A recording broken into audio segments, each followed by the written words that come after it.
আসসালামু আলাইকুম। প্রিয় একাদশ, দ্বাদশ শ্রেণীর শিক্ষার্থীবৃন্দ, আজকে আমি উচ্চতর গণিত প্রথম পত্রের ম্যাট্রিক্স ও নির্ণায়ক নিয়ে আলোচনা করব।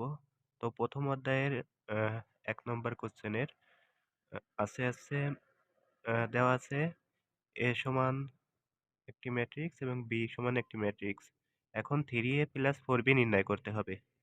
এখন তাইলে প্রথমে 3 লিখলাম, তারপর ম্যাট্রিক্সটা বসালাম 2 3 -5 0 1 -4।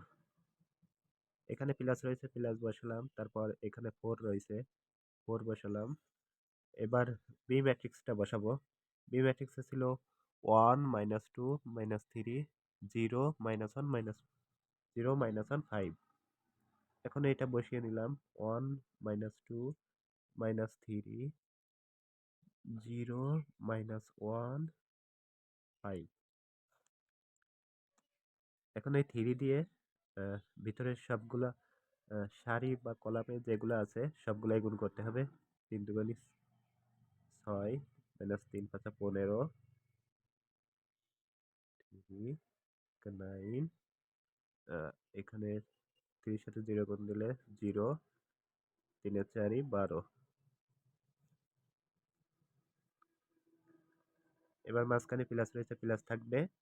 4 দিয়ে ভিতরের সব কয়টারে গুণ, তাহলে 4 0 -8 -4 -12 20।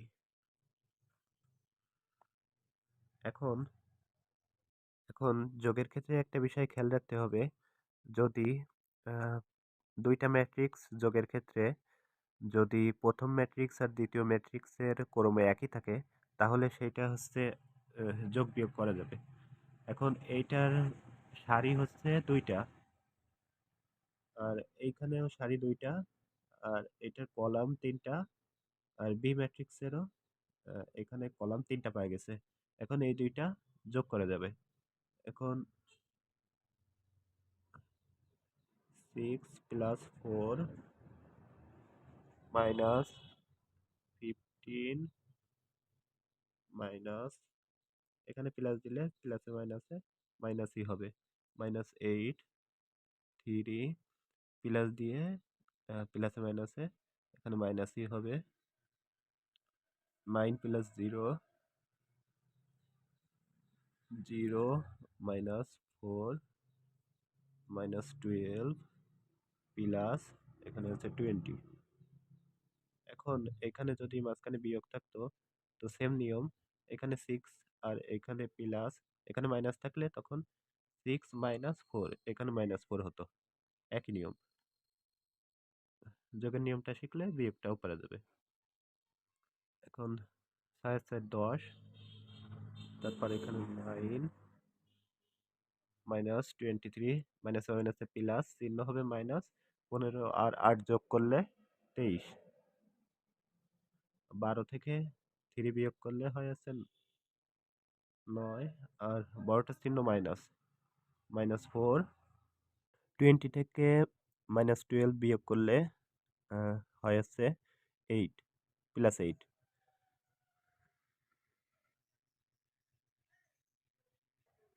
দুই দাগে আছে 2a + b, আর 3 দাগে আছে 7a - 5b। এই দুইটাই হুবহু সেম নিয়ম। এক এক দাগে যে ম্যাথটা করা হয়েছে হুবহু সেম নিয়ম এই দুইটা। তো আশা করি এখানে হচ্ছে এ একটা ম্যাট্রিক্স দেওয়া আছে, বি একটা ম্যাট্রিক্স দেওয়া আছে, 2a + b নির্ণয় করতে হবে, আর 7a - 5b এটা নির্ণয় করতে হবে 3 দাগে। তো আগে যেটা করা হয়েছে ওইটা প্লাসের, আর এইটা 2 দাগে প্লাসের আছে, 3 দাগে মাইনাসের আছে। এই 3টা অঙ্কই সেম নিয়ম। যদি কেউ তবুও এই ম্যাথ 2টা করতে না পারো তো কমেন্টে জানাই দিও, আমি পরবর্তী ভিডিওতে পার্ট 2 তে করে দিব অবশ্যই। এখন 4 দাগে যে ম্যাথটা আছে এটা হচ্ছে আহ, একটা সমীকরণ দেয়া, এইখান থেকে এফ এর মানটা নির্ণয় করতে হবে। এখন এই ক্ষেত্রে এ পাশে রয়েছে 2 দ্বারা এখানে একটা ম্যাট্রিক্স রয়েছে, এটা গুণ করতে হবে। 2 4 -4 -2।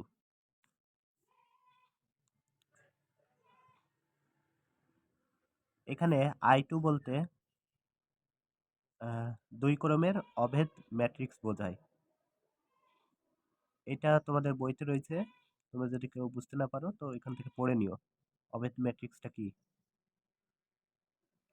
এখানে হচ্ছে অভেদ ম্যাট্রিক্সে আছে প্রধান কর্ণের ভুক্তি ব্যতীত বাকি সব মানগুলো ভুক্তিগুলো 0 হয়। এখন এখানে দেখো প্রধান কর্ণের ভুক্তিগুলো 1 আর বাকিগুলো 0 রয়েছে। তো এটা হচ্ছে 2 ক্রমের অভেদক ম্যাট্রিক্স। যদি 3 ক্রমের অভেদক ম্যাট্রিক্স বুঝাইতো তখন এই যে এইখানে 2টা 1 আছে, এখানে 3টা 1 হতো, আর 0 এখানে বাড়তো, এখানে 0 বাড়তো, আর এখানে আরেকটা 1 থাকতো। 3টা সারি 3টা কলাম হইলে আর প্রধান কর্ণের ভুক্তিগুলো 1 হইলে তখন হচ্ছে 3 ক্রমের অভেদক ম্যাট্রিক্স হতো। এখন এইখানে এফটা নির্ণয় করতে হবে, এফটা রেখে দিলাম। আর এই ম্যাট্রিক্সটা এর সাথে প্লাস আছে, ওই পাশে গেলে হবে মাইনাস।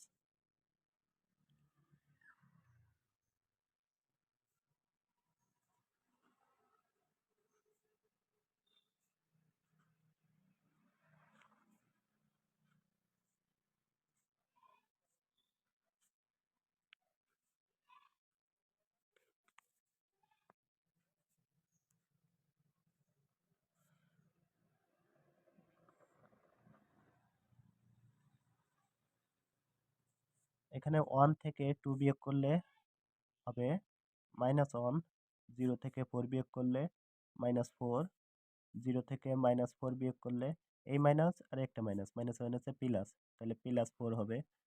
আর 1 থেকে -2 বিয়োগ করলে 1 থেকে -2 বিয়োগ করলে তখন হবে হচ্ছে এই মাইনাস মাইনাসে মাইনাসে প্লাস হবে, আর 1 এর সাথে 2 যোগ করলে 3। তাহলে এফ ম্যাট্রিক্সটা কি পাওয়া গেল? -1 -4 4 3, এটাই হবে অ্যান্সার।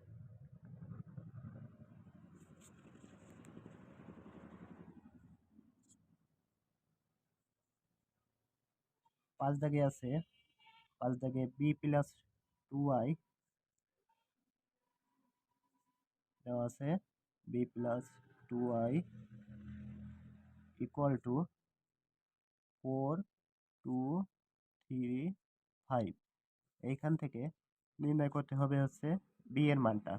এখন 2i, এখানে আইটা কি, এখানে i2 কি i3 এটা বলে দেয়নি। এখন কোশ্চেন থেকে যাই যে আইটা তোমরা কিভাবে নির্ণয় করবে। এখন দেখো এই সাইডে হচ্ছে 2 ক্রমের ম্যাট্রিক্স আছে, তো আই অবশ্যই 2 ক্রমের হবে। এখানে যদি 3 ক্রমের থাকতো তাহলে i3 হতো। এখানে i এর মানটা বসিয়ে 2 এর সাথে গুণ করে এ প্লাস রয়েছে এ পেশে যায় মাইনাস হবে। 4 দাগের নিয়মে এটাও করা যাবে। তো আশা করি এটা তোমরা পারবা, না পারলে কমেন্টে জানিয়ে দিও, আমি পার্ট 2 তে করিয়ে দেব।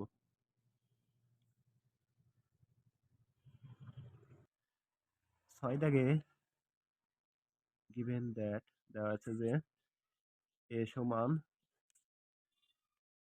3 সরি এখানে 2 3 2 -1 -4। তো এখান থেকে নির্ণয় করতে হবে যে a প্লাস a তার ট্রান্সপোজ ম্যাট্রিক্স এর পাওয়ার টি হলে এটা দ্বারা ট্রান্সপোজ ম্যাট্রিক্স বোঝায়। ছোট হাতের টি থাকতে পারে, আবার বড় হাতের টিও থাকতে পারে। তো এখন এটা তো দেয়াই আছে, এটা বসিয়ে দিই। 3 2 -1 -4 প্লাস এর ট্রান্সপোজটা নির্ণয় করতে হবে। তাহলে এর যে ম্যাট্রিক্সটা বসাই এখানে, পাওয়ার এটি হবে, কারণ এর ট্রান্সপোজ ম্যাট্রিক্স নির্ণয় করা লাগবে।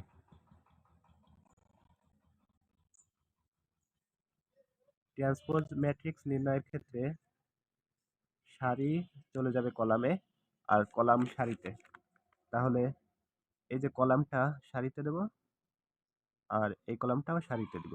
এখন 3 2 কলামে রয়েছে, এটা দিয়ে দিব সারিতে। 3 2 কলামে রয়েছে, সারিতে দিয়ে দিছি। আর -1 -4 কলামে রয়েছে, ওইটাও সারিতে দিয়ে দিছি। এটা ট্রান্সপোজ ম্যাট্রিক্স হয়ে গেছে। এখন এই দুইটা প্লাস করে দিলেই হয়ে যাচ্ছে। 6 -1 এর সাথে 2 যোগ করলে 1, 2 থেকে -1 বিয়োগ, তাহলে 1 -4 -4 -8,